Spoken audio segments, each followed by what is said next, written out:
야담상회에 방문해 주셔서 감사합니다.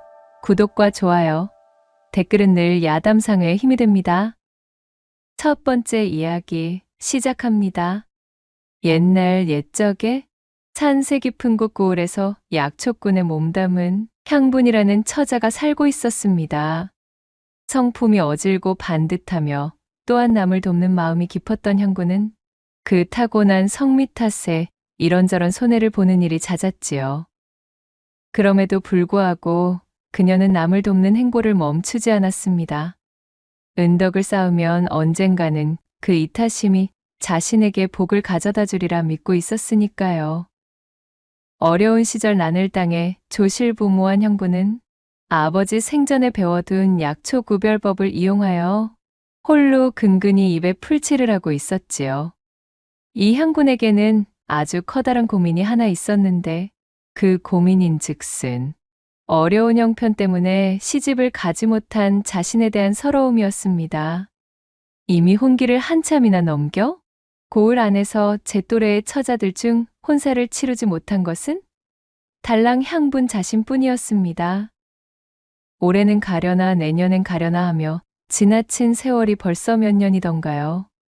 또다시 한 해가 속절없이 흘러버린 탓에 그놈의 나이라는 것을 더 먹고 말았으니 이제 올해 26의 노처녀가 되고 말았지요. 이 찢어 죽일 가난이 문제요. 연속된 흉년 탓에 혼수 마련할 돈은커녕 끼니 걱정부터 해야 했으니 좀 채 나아지지 않는 살림을 원통해 하면서도 향부는 열심히 산을 타며 약초를 캤습니다. 가끔씩 중매할멈이 찾아와 이런저런 중매 건수 내보이며 제안했지만 향부는 혼수 흉내낼 돈도 마땅히 없어 그저 한숨만 토하다가 소득 없이 중매할멈을 돌려보낸 적이 한두 번이 아니었습니다. 사정은 알겠네만 그런 식으로 허송세월 보내다간 자네 혼인은 다음 생에서나 치룰게야. 향분이 나이도 생각해야지. 송각시라도 될 참인가? 안타까운 마음에 던진 중매할멈의 말이었지만 비수가 되어 가슴에 파고드는 것은 어쩔 수 없었지요. 부모도 일찍 여의고 어디 변변한 재산도 없이 나이만 먹은 여자를 누가 그리 쉽게 데려나가겠답니까? 제 마음도 미어지네요. 주변 사람들에게 싫은 소리 한번 들어보지도 않은 착하디 착한 약초꾼 향군이었지만 그녀가 평생 배워온 재주라고는 뒷산에 올라 약초를 채취하여 내다 파는 일뿐이었으니 제대로 된 혼담이 들어올 리도 만무했고 그나마 들어오는 혼담들도 색정에 눈이 먼 영감들의 후첩자리였지요. 떵떵거리면서 살겠다는 욕심도 아니고 그저 남들 하는 만큼 나도 혼인하여 아들 딸 낳아 가정을 꾸리고 싶은 마음뿐인데 천지신명께서 내게 조실부모의 기구한 팔자를 내리시더니 배우자마저 점지해주지 않으실 모양이시니 참으로 서글프고 원통하구나. 사정이 이리 되니 향분이 조바심을 내는 것도 당연지사였습니다. 그렇게 시간은 야속하게 흐르고 흘러 어느덧 눈이 펄펄 내리는 겨울날이 되었습니다. 창호를 뚫고 넘어오는 매서운 칼바람의 소리가 기세등등하여 동장군이 따로 없는 날씨였지요. 새벽닭이 울기도 전에 자리에서 일어난 형부는 광주리에 호미를 챙겨들고서는 산으로 올라가 겨우살이 약초를 캐올 채비를 하였습니다. 부지런히 준비를 하던 형분을 발견한 동네 한 아기 그녀를 걱정하며 한마디를 던졌지요. 아이고, 향분아. 눈이 이렇게나 쏟아지고 있는데 오늘은 그냥 하루 약초질은 쉬고 집에 붙어 있는 것이 어떻겠니? 이 날씨에 무리하다 사람 잡을까? 그것이 걱정이구나. 아주머니, 걱정 마셔요. 오늘 같은 날에 날씨 탓을 하며 나서지 않으면 혼자 사는 제 입의 풀칠은 조상님도 못 해주셔요. 혹독했던 겨울의 날씨도 향분의 부지런을 막을 수는 없었지요. 참으로 먹을 주먹밥이 담긴 고자기까지 챙긴 형부는 야산으로 걸음을 재촉했습니다.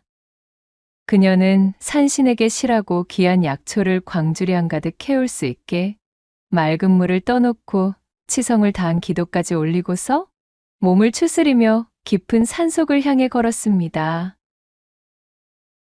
늦가을 줄기가 마르면 약효가 뿌리로 내려가기 때문에 겨울이 제철인 약초는 주로 뿌리 약초가 많았습니다. 산후 여인들이 밀려든 약초방에서 겨우살이를 잔뜩 구해달라는 요청을 받은 향분이 그렇게 약초를 찾아 헤매며 이리저리 산을 타던 그때 불현듯 눈바닥에 털썩 주저앉아버리는 것이었어요. 아니, 이것이 무엇이야? 내가 지금 꿈을 꾸고 있는 것이요? 향부는 자신의 눈을 의심하며 두 눈을 비비고는 다시 한번 아래를 내려다보았습니다. 그것은 향군이 잘못 본 것이 아니었어요. 새하얀 눈이로 새빨간 산삼 열매가 보석처럼 반짝이며 향분의 손길을 맞이하고 있었지요. 그녀는 넘치는 기쁨에 손을 덜덜 떨면서 행여 뿌리의 털끝 하나라도 다칠세라 조심스럽게 산삼을 캤습니다. 흙을 타고 건져올린 산삼의 영롱한 자태를 보자니 좋기 100년근은 넘어 보이는 그야말로 심중에 으뜸인 심이었답니다. 향부는 뜰듯이 기뻐 실성한 사람처럼 고함을 질렀어요. 신령님 감사합니다. 정말 감사합니다. 이 은혜는 죽어서도 잊지 않겠나이다. 향부는 매섭게 불어닥치는 추위도 잊은 채 산삼을 소중히 제 품에 안고 불이 나게 집으로 돌아왔습니다. 그 이튿날이 밝아오고 향분이 좋기 100년 묵은 듯한 산삼 한 뿌리를 캤다는 소문이 온 마을에 금방 퍼져 저작거리의 약재상이 찾아왔습니다. 약재상은 향분이 꺼내온 산삼의 상태를 자세히 훑고는 무릎을 치며 감탄했지요. 이봐, 향분이 그간의 고생은 다 끝났구만 그래. 이런 물건은 평생에 한번 만져볼까 말까 한 으뜸의 산삼이네. 내 약재상을 해온 세월이 적지는 않다만 이런 실한 놈은 내 평생에도 처음일세 그려. 마음껏 기뻐해도 좋겠어.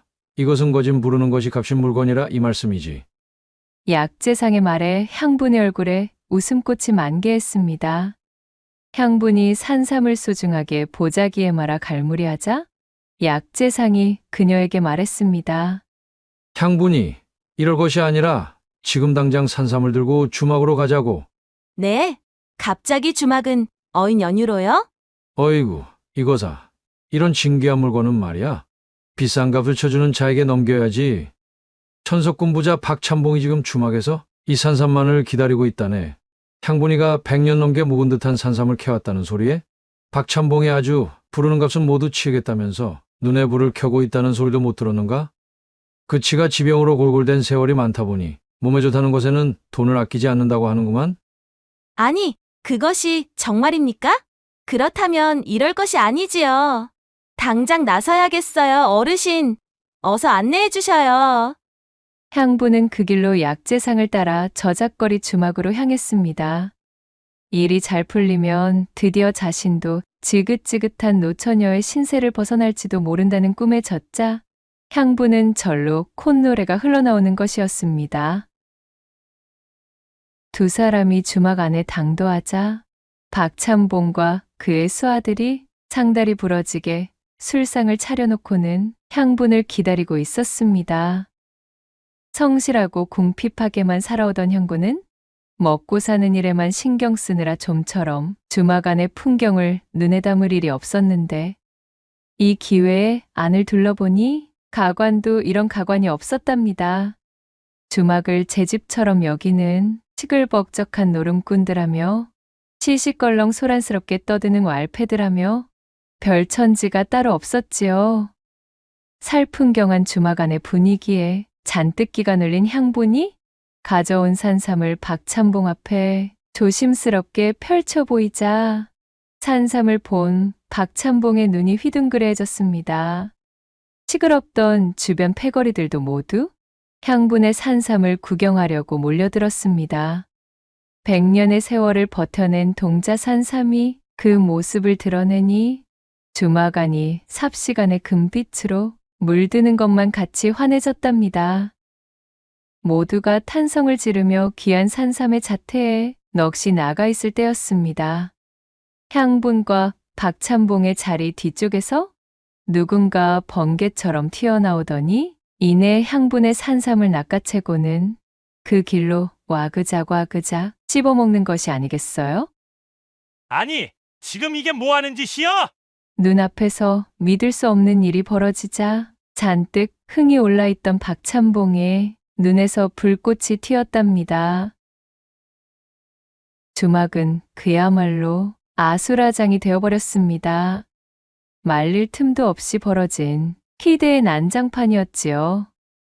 머리끝까지 화가 치민 박찬봉이 제수아들을 시켜 이 산삼도둑의 멱살을 잡아 패대기를 치고는 그 낯짝이나 보려고 머리를 잡아 올렸습니다. 산삼도둑의 정체는 바로 오랜 폐병으로 기침을 달고 살던 유명한 노름쟁이 만복이었지요.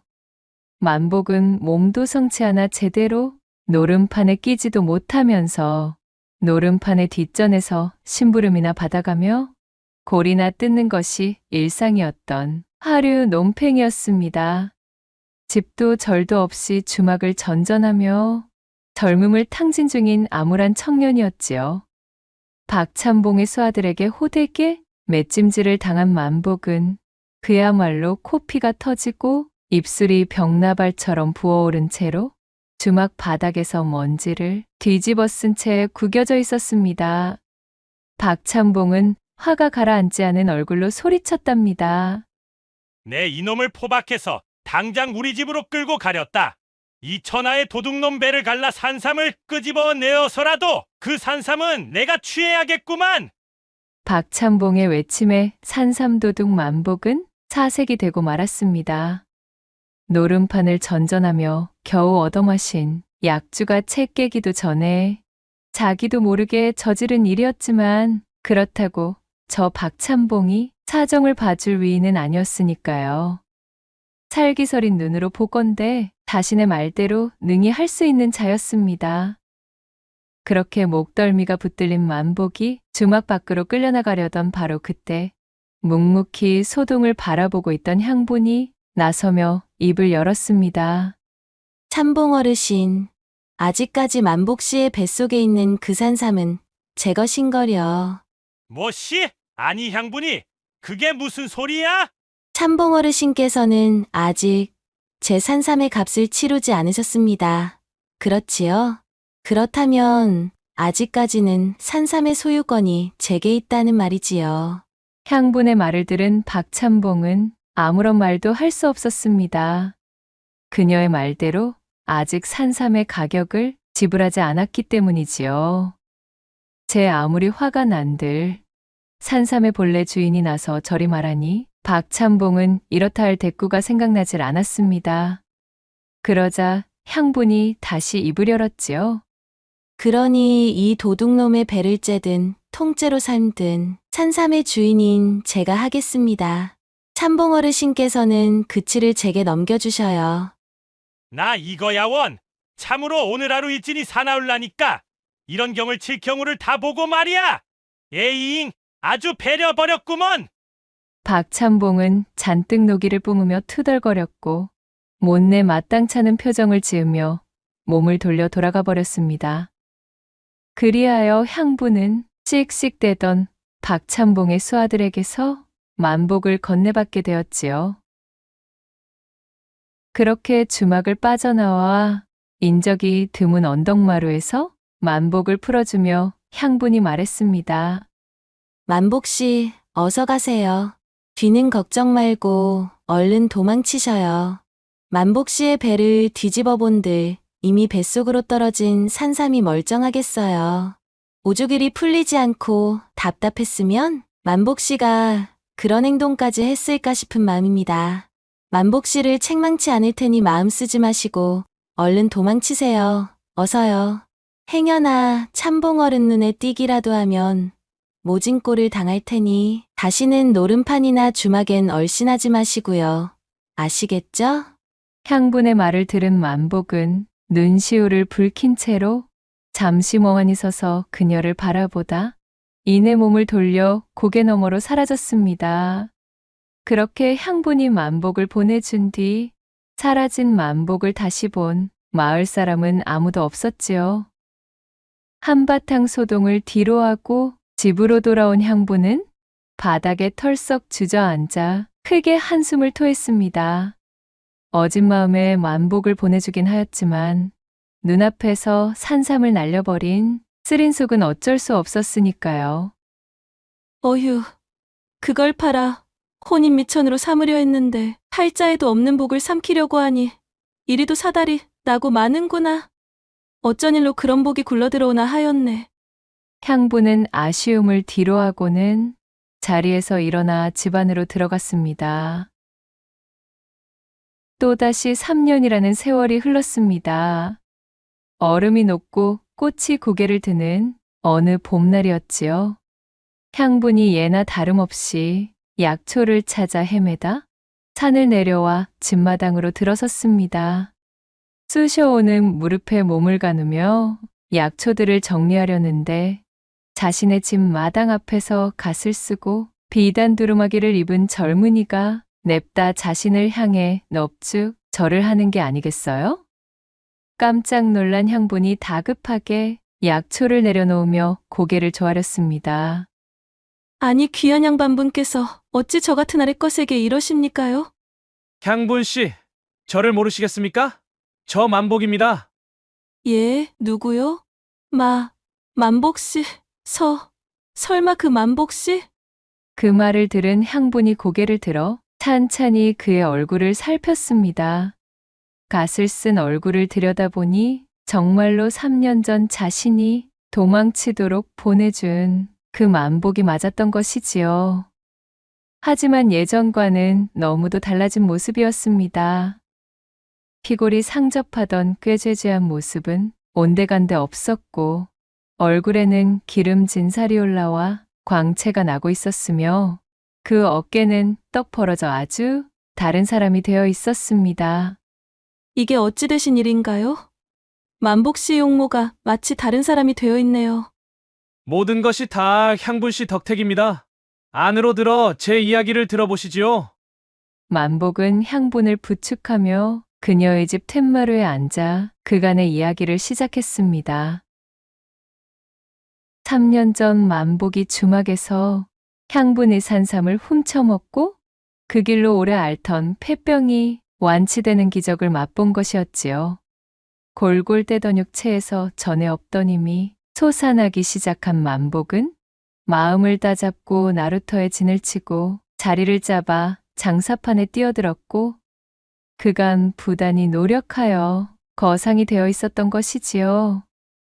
그간 벌어들인 돈으로 양반의 지위까지 사게 된 만복은 산삼을 훔쳐먹었음에도 자신을 용서하고 놓아준 형분의 은혜를 잊지 않고 이렇게 돌아왔던 것이었습니다.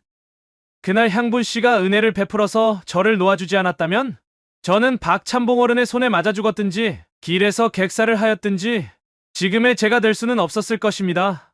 정말 감사드립니다, 향분 씨. 만복은 다시 한번 고개를 조아리며 향분에게 감사 인사를 전했습니다. 그렇게 기쁜 재회를 두고 서로 이야기꽃을 피워대고 보니 만복은 그간 장사에만 몰두하느라 아직 혼례도 치르지 않았던 총각이었지요.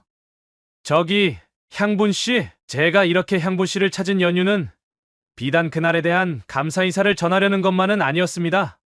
향분 씨의 산삼 덕에 기세등등해진 것은 저의 팔자뿐만이 아니었다고나 할까요? 이제 그 덕을 산삼의 원래 주인에게 베풀고 싶은 마음인데 향분 씨는 어떠하신지요? 그것이 무슨 말씀이셔요? 잘 이해가 되지 않습니다. 만복씨. 저는 향분 씨와 혼례를 올려 산삼으로 얻은 기운을 돌려드리고 싶습니다. 그 말을 하고는 쑥스러운 듯 고개를 떨구며 자신의 발끝 아래를 내려다보던 만복이 흡사 거대한 석상처럼 꼿꼿하게 솟아있는 음영을 보이며 쩔쩔매고 있었습니다. 아마도 이것이 만복이 말한 산삼의 다른 효능? 달리 말하면 기적 같아 보였지요. 그런 만복을 흘끔 바라보는 향분의 얼굴도 어느새 홍당무가 되어버렸답니다. 부끄러워하는 향분의 손을 잡고 방 안으로 들어간 만복은 영험한 산삼이므로 오장육 부속까지 외성병력을 선사해버리는 것이었습니다. 그렇게 꽃 피고 새우는 화창한 봄날, 귀중한 만남이 성사되었고 얼마 지나지 않아 만복과 향부는 서둘러 혼례를 올리게 되었지요. 착한 심성을 잃지 않고 은덕을 베풀어 끝내 복을 거머쥔 향부는 대궐 같은 기와집에 하인을 두며 살 수 있게 된 것이었습니다. 이후로도 만복과 향부는 넘쳐나는 산삼력을 10분 발휘하며 꽃피는 사랑을 아름답게 나누고 그렇게 산삼보다도 더욱 좋다는 시간들을 원없이 보내면서 행복하게 지냈다는 후문이 옵니다.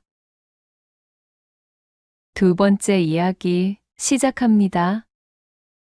경심이 이 여편네야.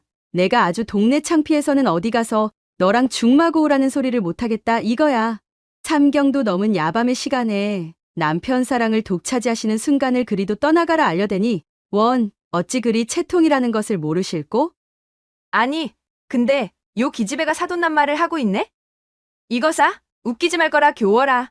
그건 오히려 내가 할 소리지 않니? 밤에 작작 좀 하고 잠이나 좀 자고 그런 소리를 해라 이거사. 너야말로 밤마다 너무 시달리는 통에 온 고을에 깨를 볶는 냄새가 퍼져 참새들도 우리 고을을 떠나지 못한다는 소리도 못 들었니? 주변 사람들의 이목 따위는 아랑곳하지도 않은 채 남새스러운 음어를 아무렇지도 않게 뱉으며 서로를 타박하는, 그러나 사실은 매우 두터운 우애를 자랑하는 사이좋은 두 친구가 있었습니다.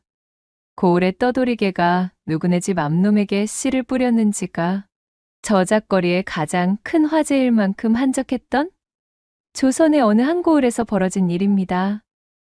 서로의 앞집과 뒷집에 딱 붙어 살고 있던 교월과 경심은 동갑내기에 어릴 적부터 붙어 지내던 사이였습니다. 서로의 몸 어디에 점과 흉터가 있는지도 꿰고 있을 정도로 피는 섞이지 않았으나 가히 친자매 같은 끈끈하고 스스럼 없는 관계였지요. 어릴 적부터 서로의 집을 왕래하며 자연스럽게 교우를 다졌고 두 사람 모두 선머슴 같은 괄괄하고 대찬 성격으로 그 시절 조선에 아녀자가 갖춰야 할 조신한 절개와는 거리가 먼 여걸들이었기에 주변 어른들은 그 둘을 가리켜 마치 관포지교와 너끈히 견줄 만한 우정이라고 하였습니다. 그렇게 한 동네에서 서로 붙어 다니며 산이고 들이고 쏘다니고는 시야에 들어오는 마을의 사내 아이들 골리는 재미로 하루를 지내던 악동들이었지요. 성장하면서 그 천방지축 같은 성질머리는 점차 사그라들긴 하였으나 그럼에도 두 사람의 거침없는 언행을 막을 자들이 없었습니다. 그렇게 시간이 지난 아이를 먹게 된 교월과 경심은 공교롭게도 둘 다 엇비슷한 시기에 혼인을 하게 되었지요. 집안과 집안끼리 이미 정해둔 혼사였기에 두 사람은 이제 더 이상 어릴 때처럼 함께 지내며 남부러울 것 없는 우정을 다질 수 없음에 슬퍼했습니다. 서로의 손을 맞잡고는 서로의 앞길을 응원하며 제게 주어진 운명대로 각자 시집을 가게 되었습니다. 그런데 어쩜 시집을 가고 보니 자신들의 시댁의 위치가 바로 담 하나를 사이에 둔 서로의 앞집과 뒷집이지 않았겠어요. 동네에서 중마고우로 지내던 사이가 시집을 와서도 이웃사촌이라니, 이런 우연과 필연이 겹친 관계가 또 있겠나 싶었던 두 사람은 몹시도 기뻐하며 외쳤습니다. 어머, 도대체 이것이 어찌된 우연이니 그래? 정말 너랑 나는 결단코 떨어질 수 없는 운명의 실이 이어진 모양이로구나. 어휴, 질린다 질려 이거사. 그만 좀 따라다녀라. 지겹지도 않니? 얼씨구, 저런 화상이 말하는 뽀세 좀 보시게. 교월이요, 맹랑하기 짝이 없는 지지배야. 네가 나를 따라다니는 게 아니고? 교월과 경심은 연고도 없는 고을로 시집 오게 된 외로움을 서로의 존재가 녹여줄 수 있다는 사실에 안도하며 안심하고는 장난을 치며 이를 드러내고 깔깔 웃었지요. 각자의 남편이 서로 엇비슷한 품계의 벼슬을 지내고 있었고 아내에게는 극진한 성미를 지니고들 있었기에 자신의 부인이 고향 친구와 어울리며 외로움을 잊고 지내는 것을 적극 권장해 주었습니다. 그리하여 둘은 혼인 전보다 더욱 친밀하게 지낼 수가 있었답니다. 교월과 경심은 서로 짬이 날 때마다 다과상을 차려놓고 붙어 앉아 남편과 함께 치른 많은 밤들에 대한 춘담을 이야기하며 즐겁게 담소꽃을 피우곤 했습니다. 시댁 식구들은 나를 못 잡아먹어 안달이지만 내가 지금까지 견딜 수 있는 이유가 뭐겠니? 바로 남편이 야밤을 뜨끈하게 달궈주기 때문 아니겠어? 너 같은 천방지축을 데리고 사는 남편이 보살이지. 경심이 이거사. 도대체가 너의 망측한 교성 때문에 자다 깬 적이 하루 이틀이 아니란 말이다. 지아비 석갈의 맛이 그리도 좋더냐? 그렇게 말하는 교월이 너야말로 소피를 보러 나갔다가 마른 하늘에 천둥벼락이라도 치는 줄 알았다 예. 누가 들으면 아주 요절이라도 내는 줄 알았겠어. 어쩜? 양반댁 마나님이 조신하지 못하게 그게 무슨 말이니? 요절이라니. 교월이 네 입에서 조신이라는 말이 나오다니. 세상 참 오래 살고 볼 일이네? 아주 지나가던 개가웃을 노르시다 이거사. 이렇듯 두 사람은 만나기만 하면 양반댁 안방마님의 체면도 잊은 채 서로 깔깔대는 낯으로 진득한 농을 나누며 지내는 것이었습니다. 그렇게 두 사람이 함께하며 즐거웠던 시간이 흐르고 몇 해가 지나가자 견고하던 이 두 사람의 우정에도 조금씩 실금이 가기 시작하는 일이 벌어지게 되었어요. 간밤의 꿈자리가 뒤숭숭했던 교월은 눈을 뜨자마자 속이 타들어가는 것만 같았습니다. 어찌 이런 흉하디흉한 꿈을 다 꾼단 말인가? 사실 교월에게는 진작부터 말 못할 고민이 있었답니다. 혼인 이후로 부부의 금슬은 장안의 으뜸이었지만 교월네 부부에게는 도통후사가 들어서질 않았습니다. 조선팔도에서 태기에 좋다는 약은 다 써보고 은밀하게 구한 음서에 쓰인 대로 각종 몸의 자세들을 다 동원하여 기이한 운우지정을 모조리 치러보았지만 교월에게는 도통 산기가 찾아오지 않았지요. 교월의 남편은 이 또한 하늘의 뜻이니 낙심 말고 여유를 가져보자 하며 웃었지만 아이가 간절했던 교월은 그 실망감이 너무나 컸습니다. 게다가 엇비슷한 시기에 혼인하였던 윗집의 경심은 벌써 자식들이 셋이라 집안에 웃음이 끊이질 않았지요. 교월은 줄곧 그런 경심이 너무나 부러웠습니다. 외모로 보나, 넘치는 춘심으로 보나, 이부자리 정의 크기로 보나, 자신이 결코 경심에게 뒤지지 않는다 생각하며 지냈는데 저렇듯 쉽게 순산하는 경심과 달리 자신에게는 단 한 번의 입덧조차 찾아오지 않음이 야속하여 밤마다 눈물을 훔치곤 하였지요. 그렇다고 남편이 시덥지 않았느냐 하면 그것도 아닌 것이 그 전륜한 위세라면 어디에 내놓아도 부족함이 없었으니 더욱 귀신이 곡할 노릇이었습니다. 윗집에서 경심의 아이들이 장난을 치며 떠들썩하게 노는 소리가 교월의 귓가를 간지럽혔습니다. 내 전생에 무슨 죄를 지어 이리도 박복한지 참으로 하늘도 야속하기만 하구나. 천지신명이시여 밤마다 올리는 이 교월의 기도를 정녕 들어줄 생각이 없으시단 말입니까? 아이 하나 점지해주는 것이 그리도 허락하시기 힘든 일이냔 말입니다. 교월은 담벼락 너머로 경심의 아이들을 훔쳐보며 부러움과 근심 가득한 얼굴이 되었습니다. 그렇게 야속한 시간은 흐르고 흘러 어느덧 대명절인 설이 다가왔습니다.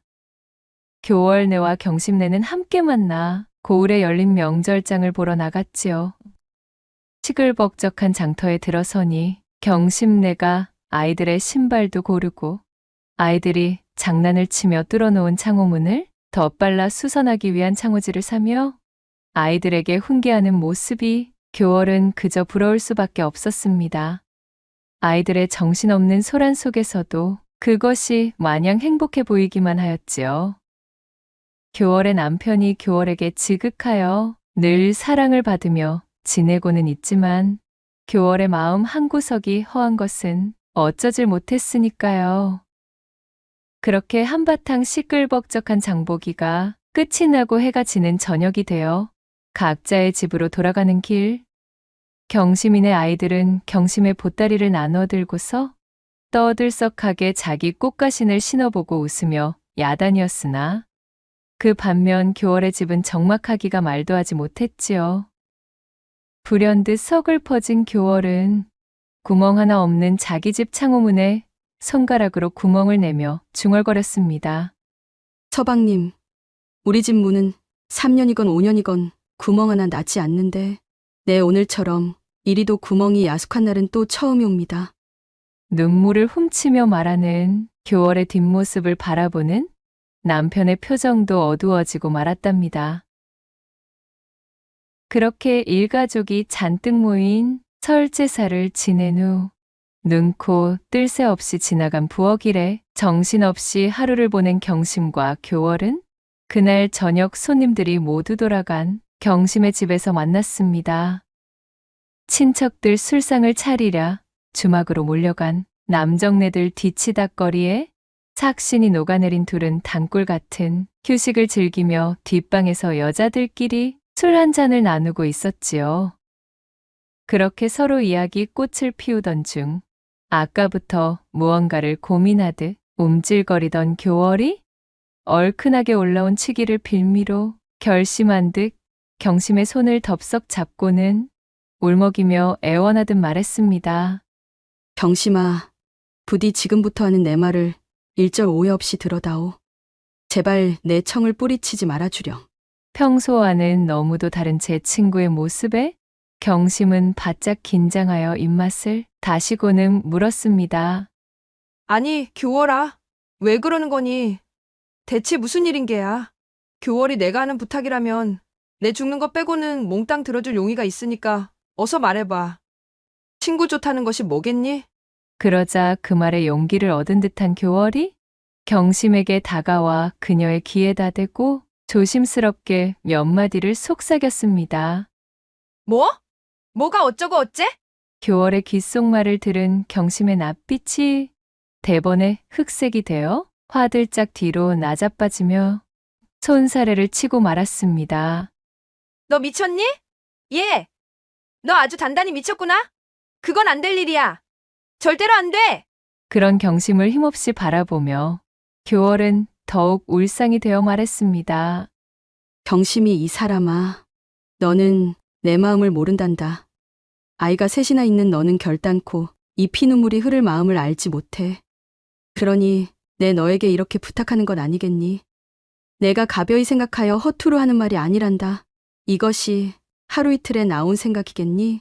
정신이 나간 소리라는 것은 알지만 내 오죽이나 답답하고 먹먹하면 천하의 친구인 경심이 너에게 이런 미친 소리를 다 하겠니? 이 일은 하늘과 우리 둘만 아는 비밀로 붙일 터이니 불쌍한 나를 봐서라도 경심이 네가 제발 한 번만 눈을 감아다오. 제발 부탁이란다. 교월은 경심 앞에 무릎까지 꿇어가며 그녀에게 통사정을 했습니다. 경심은 몹시 난처한 얼굴로 그런 교월을 바라보다 연거푸 탁배기를 거칠게 들이키고는 깊이 한숨을 내쉬었습니다. 정녕 내 마음이 그러한 게니? 일지를 정한 거야? 다시 말하겠지만 이 일은 하늘이 용서하지 않을 수도 있다는 것쯤은 교월이 너도 잘 알고 있는 게지? 하늘이 이 교월을 단죄한다 한들 내 오늘의 일은 무덤까지 가지고 갈 것이니 경심아, 친구 한번 살려주는 셈 치고 도와다오. 어느덧 밤은 깊어 삼경이 되었고 경심은 결국 애절하기가 이루 말할 수 없는 제 단짝 교월의 청을 물리치지 못하여 힘없이 고개를 끄덕이고는 자리에 드러눕고 말았지요. 마지못한 경심의 허락을 받아낸 교월은 그 길로 경심의 남편이 골아떨어져 있는 안방으로 향했습니다. 친척들과의 연이은 술자리로 이미 만취가 되어버린 경심의 남편은 안방으로 들어온 교월이 몰래 초를 끄는 것도 알아차리지 못한 채 말했습니다. 임자, 탁주 냄새가 진동을 하는구려. 어서 들어와 눈을 붙이시오. 오늘 참말로 고생 많았소. 안방으로 들어온 사람이 당연히 자신의 아내인 경심이라고 생각했던 것입니다. 잠결에 드문드문 중얼거린 남편은 그 말을 끝으로 다시 우렁차게 코를 골며 잠이 들었습니다. 그렇게 초를 끄고 칠흑처럼 어두워진 안방에서 교월은 줄곧 작심해왔던 일을 치러내기 시작했습니다. 분명 천벌을 받을 것이 틀림없구나. 허나 하늘이 노하신다 하여도 내 의지를 꺾을 수는 없을 것이었다. 교월은 다시 한번 눈을 질끈 감고 독한 마음을 다잡고는 경심의 남편에게 다가서 고쟁이를 집어던지고는 재빠르게 일을 마무리하기 시작했습니다. 그렇게 영겁 같기만 하던 시간이 흐르고 옷매무새를 매만지며 조심스럽게 안방에서 나온 교월. 저기 경심아, 고맙고 또 고마우면서도 얘 얼굴을 마주할 면목이 없구나. 오늘 일어난 일은 관에 들어가는 순간까지도 함구할 테니 너무 심려치 말고 어서 들어가 보려무나. 비밀 유지만큼은 반드시 약조할 테니 걱정 말렴. 초조한 얼굴로 밖에서 기다리고 있던 경심에게 두서없이 이야기한 그녀는 경심을 향해 꾸벅절을 하고는 자신의 집으로 돌아갔지요. 경심은 땅이 꺼져라 한숨을 쉬면서 저 멀리 사라져가는 교월의 뒷모습을 바라보다 폐부 깊숙이 무거운 한숨을 내쉬며 고개를 젓고는 아무것도 모르고 있을 남편이 자고 있는 안방으로 들어갔습니다. 교월과 경심, 그리고 하늘만이 아는 비밀이 생긴 날 이후 벼가 익기도 전에 교월에게 입덧이 찾아오더니 추수가 끝날 즈음에는 순산하여 그렇게 고대하던 아이를 맞이하게 되었습니다. 교월과 교월의 남편은 감격에 겨워 대성통곡을 하며 부부를 찾아온 보물 같은 아이를 맞이하였지요. 교월의 남편은 교월을 껴안으며 그간 고생 많았다 말해주었고, 그런 남편을 보며 교월은 엄청난 죄책감이 찾아왔지만 자신이 순산한 아이를 보자 곧 그 감정은 기쁨으로 바뀌었지요. 교월의 아들 필백은 해가 갈수록 무럭무럭 자랐답니다. 영특하기가 말도 못해서는 신원서판이 매우 뛰어나 장차 크게 될 것이라 여기는 사람들도 있었지요. 자기 집 마당에서 요란하게 뛰어노는 그런 필백을 담벼락 너머로 물끄러미 바라보고 있는 여인이 있었으니 바로 경심이었습니다. 그녀의 얼굴에는 어쩐지 묘한 후회가 흐르고 있었지요. 그러던 어느 날 경심이 자신의 아이들이 공부하고 있던 서당으로 도시락을 전달하러 가게 되었습니다. 서당에 들르니 훈장은 일이 생겨 잠시 출타 중이었는데, 아니, 글쎄 이게 무슨 일인가요? 이제 겨우 7살 된 필백이 훈장을 대신해서 서당의 학동들에게 소학을 가르쳐주고 있지 않겠어요? 필백에게 소학을 배우고 있던 학동들 사이엔 무려 67은 더 나이가 많았던 경심의 아이들도 섞여 있었지요. 그 광경을 본 경심은 참으로 어처구니가 없었습니다. 아니, 저게 대체 무슨 꼴이란 말이야? 우리 아이들이 고작 저 쬐그만 꼬마 녀석에게 수학을 배우고 있다는 것인가? 경심은 너무도 자존심이 상하여 부하가 치미는 것을 막을 수 없었답니다. 또 어느 날에는 경심이 교월과 함께 장에 가던 중이었습니다. 우연히 길에서 서당의 훈장과 마주치게 되었지요. 교월을 발견한 훈장이 그녀를 향해 크게 웃으며 소리치는 것이었습니다. 대개 아이는 그야말로 천재요. 내년엔 어렵지 않게 조시를 볼 수 있을게요. 아들 하나 참으로 잘 키우셨소이다. 그 말을 들은 교월은 뜰 듯이 기뻐하였으나 반대로 경심은 속이 뒤집히고 말았습니다. 그로부터 며칠이 지나고 어느 야심한 밤, 경심이 교월을 자신의 집으로 불러서는 앞에 차려진 술상에서 잔을 들어 연거푸 서너 잔을 벌컥벌컥 들이키며 말했습니다. 교월아, 아무리 생각해도 안 되겠단다. 이제 그만 아이를 돌려줘. 아니 경심아, 갑자기 그게 무슨 소리니? 아이라니? 아무리 생각하여도 아이를 돌려받아야겠다. 경심이 단호하게 던진 한마디가 교월의 가슴에 비수처럼 날아와 박혔습니다. 늘 가슴 한켠에 숨죽이며 품고 있던 불안함이 한 번에 터져 드디어 올 것이 왔구나 싶었던 것이지요. 직후엔 졸지의 난장판이 되었습니다. 고성이 오가며 멱살잡이를 하기도 했고 밤이 새도록 말다툼을 벌이다가 서로의 머리끄덩이까지 부여잡고는 마당에서 구르니 그 꼴을 본 남편들이 달려와 겨우 교월과 경심을 뜯어말렸습니다. 남편들이 자신들을 떼어놓았음에도 불구하고 둘은 씩씩대며 싸움을 멈출 기미가 보이지 않았고 결국에는 일이 커지고 커져 시시비비를 가리기 위해 사또 앞까지 서게 되었습니다. 사또의 앞에서 경심은 천륜을 앞세우며 제 자식이라 우기고 교월은 경심과 한 약조를 앞세우며 제 자식이라 우겼답니다. 두 사람은 한치도 물러설 기미가 보이지 않았지요. 교월과 경심의 주장을 잠자코 듣고 있던 사또는 선뜻 결판을 지어줄 수가 없었습니다. 고을 사람들이 다 모인 자리에서 명판결이 내려지지 않으니 사또는 지끈지끈 골치가 아파왔지요.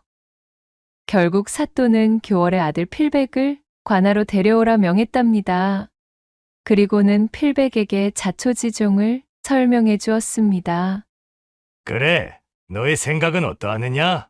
사또의 물음에 교월의 아들은 하늘을 지그시 올려다보고는 별 시덥잖은 것을 물어본다는 듯 또랑또랑하게 말했습니다. 사또나리, 한 가지 이야기를 들려드리겠습니다. 지난 계절 우리 논에 모를 심을 때의 일이었지요. 경심 아주머니 댁에 심을 모가 모자라 우리 집 남는 모를 얻어가서 심었던 일이 있습니다.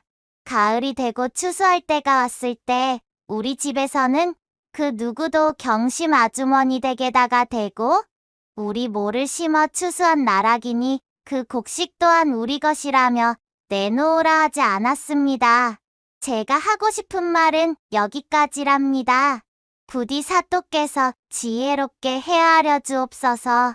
아이의 말이 끝나자마자 사또는 무릎을 탁 치며 큰 소리로 고했습니다. 이 아이의 영특한 지혜가 본 사또의 지혜보다도 밝구나. 판결을 내겠느니라. 경심은 듣거라. 앞으로 2번 다시 교월에게 그런 억지를 부린다면 그때에는 관하로 끌려와 곤장형을 맛보게 할 것이니 그리 알고 썩 물러가도록 하라. 그리고 교월은 이 아이를 반드시 훌륭하게 보살피어 장차 이 나라를 빛낼 인재로 기울였다. 사또의 판결이 내려지자 교월은 기쁨에 눈물을 흘리며 자신의 아들을 껴안았습니다. 세상에 이다지도 든든한 일이 또 있었을까요? 제 어미의 벅찬 가슴을 아는지 모르는지 그녀의 아들은 명랑한 목소리로 웃으며 말하는 것이었지요. 어머니, 그만 우셔요. 그만 우시고 채비를 하세요. 어서 집으로 돌아갑시다. 그리하여 송사를 마치고 씩씩한 제 아들의 손을 잡고 집으로 향하는 교월의 눈에서는 도착하는 순간까지도 눈물이 마르지 않았다는 후문이 옵니다. 마지막 3번째 이야기 시작합니다. 내 팔자명부에는 과거 읍제가 쓰여 있지 않은 모양이로구먼. 이번 주제 문제는 그리도 수월했다 하던데 나는 어찌하여 이리 낙방의 쓴 잔을 마시고서는 또다시 고향 땅으로 돌아가야만 하는 신세인가. 한양으로부터 이어지는 마을 경계의 고갯마루에서 이초 씨가 신세 한탄을 푸지게 하며 터벅터벅 걸음을 옮기고 있었습니다. 그는 또다시 과거에 낙방하여 크게 낙심한 상태였습니다. 입신양명을 하지 못해 기울어져가는 가세가 걱정된 나머지 자신의 처지를 한탄하며 한숨을 내쉬고 있었지요. 목구멍이 포도청이라 매번 낙방만 하는 과거 공부만 붙들고 살 순 없는 노릇이었습니다. 이대로는 아니 되겠다. 나를 믿고 별 볼 일도 없는 집안으로 시집온 내 색시를 위해서라도 글 공부는 잠시 치우고 먹고 살 국립부터 해야 되겠구나. 그는 자신의 새색시를 볼 면목이 없어 내키지 않는 걸음을 애써 옮기며 마음을 다잡고 길을 재촉했어요. 고향 땅을 밟은 이초 씨는 30리 밖에서 제일 부자인 천석군 부자 황참봉 댁에서 가내 살림을 돌봐줄 집사를 새로 구한다는 소식을 전해 들었습니다. 그 길로 불이 나게 달려가 자신의 사정을 이야기하고는 부디 자신을 집사로 채용해달라 읍소하였지요. 이초 씨의 사정을 들은 황참봉은 선뜻 그를 받아들여 그가 집사로 일할 수 있도록 하였습니다. 일자리를 구하게 된 이초 씨는 한숨 덜었다는 마음에 안도하였으나 문제는 집에 홀로 남아있을 새색 씨였습니다. 집사람은 무릇 세경을 주는 집에 숙식으로 기거하여 모든 살림 전반을 돌봐야 하는 자리였기 때문에 30리 밖이나 떨어진 자신의 집에서 왕래할 수는 없는 노릇이었습니다. 다 쓰러져가는 자신의 초가 삼간에 혼이 난 지 얼마 되지도 않은 새 신부 혼자 덩그러니 남겨두는 것은 너무도 마음이 편치 않았지요. 자신을 믿고 혈혈단신으로 시집온 마음씨 곱고 아리따운 새색 씨에게 변고라도 생기면 절대 안 될 일이었으니까요.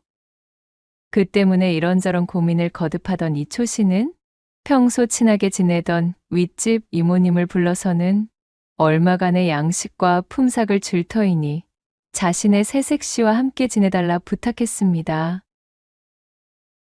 조촐하게 짐보따리를 꾸리고 황참봉 댁으로 떠나는 날 아침, 이초 씨를 배웅 나온 새색 씨는 닭똥 같은 눈물을 주룩주룩 흘리며 제 옷고름으로 연신 눈물을 찍어내면서 흐느끼듯 말했습니다. 서방님, 소첩이랑 걱정 마시고 부디 몸성이 지내셔요. 소첩은 이 집에서 서방님이 돌아오시는 날만을 기다리며 잘 지내고 있겠습니다. 부인, 내 참으로 부인을 볼 면목이 서질 않는구려. 다 내가 못나고 부족하여 이리 생이별을 하게 되었으나 희왕지사 마음을 굳혀먹은 김에 내 황참봉 댁에서 열심히 일하여 벌어온 세경으로 가세를 일으켜 부인을 호강시켜 주겠소이다. 잠시만 참고 기다려 주시오, 부인. 이초 씨는 곱디고 온 자신의 새색 씨를 놓고 가려니 떨어지지 않는 발걸음을 억지로 옮겨 황참봉 댁으로 향했습니다. 내 평생 해온 일이라고는 책을 붙들고 과거 공부나 하던 것이 다인데 과연 내가 집사일을 제대로 해낼 수 있을 것인가?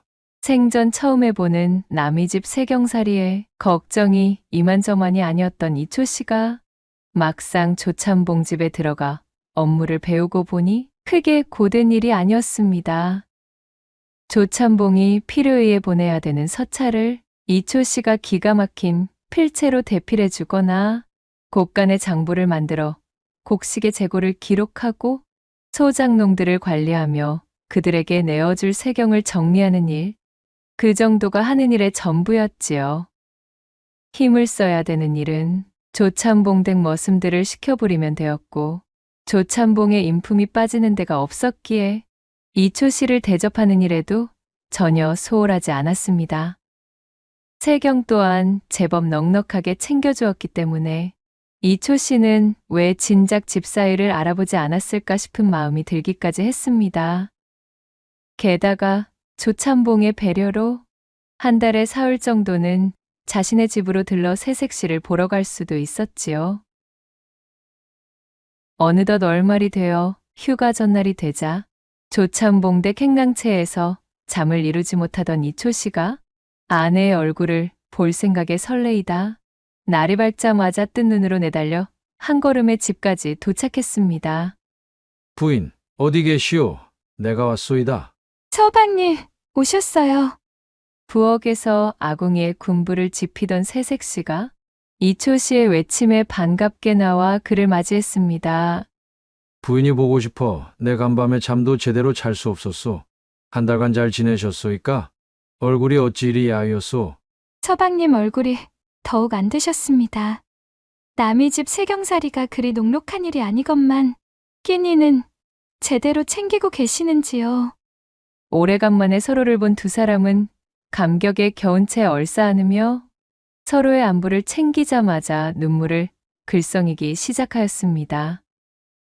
애틋한 시간이 이어지고 그렇게 감정을 정리하며 눈물을 닦아내니 이초 씨는 문득 아리따운 새 신부의 얼굴을 바라보다 말고 자신의 춘심이 우뚝 샘솟는 것이 느껴졌습니다. 한 달 만에 느껴본 코끝을 간지럽히는 아내의 분내음은 이초 씨의 눈앞을 어지럽게 하기에 충분했답니다. 부인, 도저히 참을 수가 없구려. 내 그간 부인을 품에 들이고 싶어 어찌나 곤욕을 치렀는지 말하자면 아주 끝도 없을 것이오. 자, 쇠뿔도 당김에 빼라 했다고 어서 이리 들어오시지요. 어머, 서방님, 이모님이 옆방에서 아직 주무시고 계시는데. 뭐 어떠소이까? 소리만 내지 않으면 되는 것 아니겠소? 볼을 발갛게 물들이며 수줍어하는 아내의 손을 잡아 끌고 이초 씨는 뛰듯이 안방으로 들어가서는 그대로 아내를 와락 껴안고 자신의 사랑을 증명해 보이기에 이르렀지요. 새어나오는 소리가 옆방에 들릴세라 새색 씨는 홍당무처럼 달아오른 얼굴로 자신의 입을 틀어막고는 우누지정으로 치닫는 하빌에 육신을 내던졌습니다. 단꿀 같은 3일의 시간은 어찌 이리도 빠르게만 지나가는지 아리따운 새 신부와 한데 엉켜 단꿀 같은 사흘을 보내고 조참봉 집으로 돌아가는 발걸음이 천근만근 무겁기만 했습니다. 눈에 밟히는 새색시를 애써 뒤로하고 조참봉의 집으로 돌아와 집사로서 자신의 본분을 다하던 이초씨. 그렇게 애틋하게 세경살이를 지내던 어느 날이었어요. 조참봉이 생일을 맞아 그 일가 친척들과 친구들이 모여들었습니다. 그야말로 사내 진미가 끊임없이 나와 차려놓은 상다리가 휘어져라 잔치를 열었지요. 이초 씨도 행랑채 아래 한켠에서 푸짐한 저녁상을 받았습니다. 탁배기를 몇 잔 들이켜고 숟가락을 들어 음식을 집으려는데 이초 씨는 그만 왈칵 목이 메어왔습니다. 부잣집 생일상에 오른 각종 진미를 보니 나의 지긋한 이모와 허름한 방에 단둘이 앉아서는 나물과 보리를 한데 끓인 죽으로 끼니를 때우고 있을 제 신부 생각이 든 것이지요. 나 혼자 이 귀한 음식들을 먹으려니 아내 생각에 가슴이 미어져 도저히 목구멍으로 넘길 수가 없구나. 내 도저히 아니 되겠다. 이초 씨는 잔치가 벌어지는 시간 동안 후딱 집에 다녀올 작정으로 상에 오른 음식을 주섬주섬 보따리에 쌓아 챙기기 시작했습니다. 맛난 음식을 보고 기뻐할 아내 생각에 집으로 향하는 30리 길이 구름배에 돛을 단 듯 하나도 멀게 느껴지지 않았지요.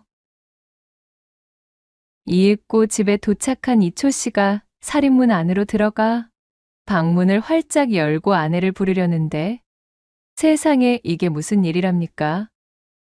그 조신하고 얌전하던 새색 씨가 흐트러진 몸으로 자는 듯 누워있고 웬 사내 하나가 제 바지춤을 붙잡고 막 큰일을 치르려던 참이었습니다. 아니 내 이놈 무슨 짓이냐? 그 꼴을 보고 눈에 불꽃이 튄 이초 씨는 당장에 낫을 치켜들고는 사내를 요절내려다가 멈추었습니다. 낯선 사내는 교교한 달빛을 받아 퍼렇게 빛나는 낫을 보고는 기겁을 하고 제 머리를 바닥에 쳐박으며 호들갑을 떨었지만 그 난리통에도 기절한 듯 누워있는 새색 씨는 무슨 이유에서인지 꼼짝도 하지 않았습니다. 마치 이초 씨를 외면하기라도 하는 듯 미동조차 없었지요. 그 모습을 본 이초 씨는 다리에 힘이 쫙 풀려 그만 바닥에 털썩 주저앉고 말았습니다. 이제와 누굴 탓한들 무슨 소용이 있으랴. 이 모든 것이 다 내가 부족한 탓이로다. 일찍이 내 과거에 급제하여 가세가 기울지 않았으면 색시를 이리 혼자 두어 이런 사달이 나지는 않았을 터인데. 이초 씨는 굵은 눈물을 떨구다가 이내 시퍼런 낫을 들어 사내에게 겨누며 말했습니다. 내 오늘 내 놈의 목숨을 살려주겠노라. 허나 한 가지 조건이 있으니 내 색시를 데려가서 한평생 부족함 없이 호강시켜주겠노라. 약조하거라. 사내는 겁을 잔뜩 집어먹고는 기어들어가는 목소리로 답했습니다. 물론입니다. 목숨을 구해주셨으니 매 반드시 약조를 지키겠소. 사내의 다짐을 들은 이초 씨는 낫을 바닥에 집어던지고 그 길로 사내에게 신부를 맡기고는 눈물을 흩뿌리며 어둠 속으로 사라지고 말았습니다. 이초 씨의 색시를 탐하려던 사내는 사실 고을에서 주색 잡기에 흠뻑 빠져있던 청년 칠배였습니다. 칠배는 길거리에서 우연히 이초 씨의 새 신부를 본 뒤 그녀의 미색에 홀딱 반해버렸지요. 그날부터 이초 씨가 집을 비울 때면 이초 시내에 찾아가 온갖 사탕발림의 말로 새 색시를 꼬드겼습니다. 금전이면 금전, 먹거리면 먹거리, 각종 부귀영화와 안락함이 보장된 편안한 자리 등 제가 가진 모든 것을 동원하여 그녀를 구워 삶으려 하였습니다. 그러나 이초 씨만을 바라보며 정절을 칼같이 여기던 새색 씨는 칠배의 제안을 매몰차게 거절하고는 눈도 깜빡하지 않았어요. 결국 참다 못한 칠배는 새색 씨와 함께 지내던 이모에게 전대를 건네주며 그녀를 취할 수 있게 해달라 은밀히 요청하였고, 돈에 눈이 먼 이모는 그날 밤 새색 씨와 탁배기를 나누며 그녀가 과음하게 만든 후 그렇게 칠배에게 판만 깔아주고는 칠배가 건네준 전대를 가지고 멀리 도망쳐버린 것이었습니다.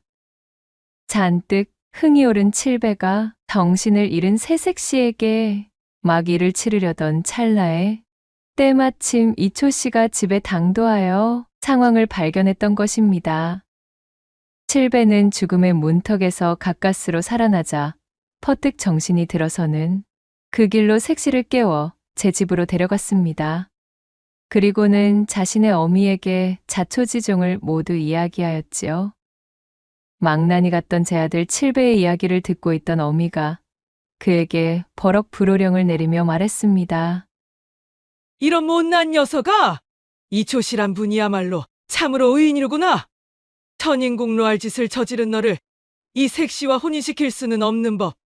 이 색시는 오늘부터 나의 딸로서 성심을 다해 보살필 것이니 너는 색시에게 일절 접근하지도 말거라. 잔뜩 풀이 죽어버린 제 아들을 한심하게 바라보며 그의 어미는 색시를 따뜻히 맞아 집 안으로 들였습니다. 그로부터 사계절이 돌아가며 바뀌기를 10번, 10년이라는 긴 세월이 흘러갔습니다.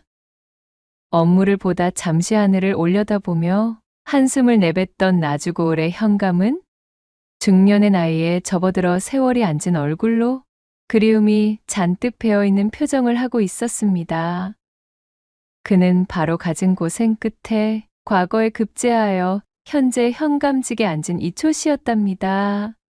오늘따라 바람이 스산한 것이 부인 생각이 더욱 간절하구나. 부디 호의호식하며 잘 지내고 있으면 좋으련만. 그날 이후로도 단 한시도 제 아내를 잊은 적이 없었던 이 영감이 달빛에 그려지는 그녀의 얼굴을 떠올렸습니다. 건강하게 잘 지내고 있는지 이따금 아내의 행방을 찾아 나서고 싶은 생각도 있었지만 아내에 대한 못내 미안한 감정 때문에 이러지도 저러지도 못하던 이 영감이었지요. 그렇게 시름이 깊어가던 이 영감에게 어느 날 한 귀부인이 찾아오게 되었습니다. 귀부인 곁에는 10살 정도 되어 보이는 사내아이가 함께였지요. 현감 앞에 당도한 귀부인이 무겁게 입을 열었습니다. 나으리, 지금으로부터 10년 전의 어느 날 밤을 기억하고 계신지요? 기해년 4월에 달빛이 유난히 밝았던 밤이었습니다. 귀부인이 꺼낸 한마디에 이 영감은 화들짝 놀란 얼굴이 되어 그 자리에서 얼어붙고 말았지요.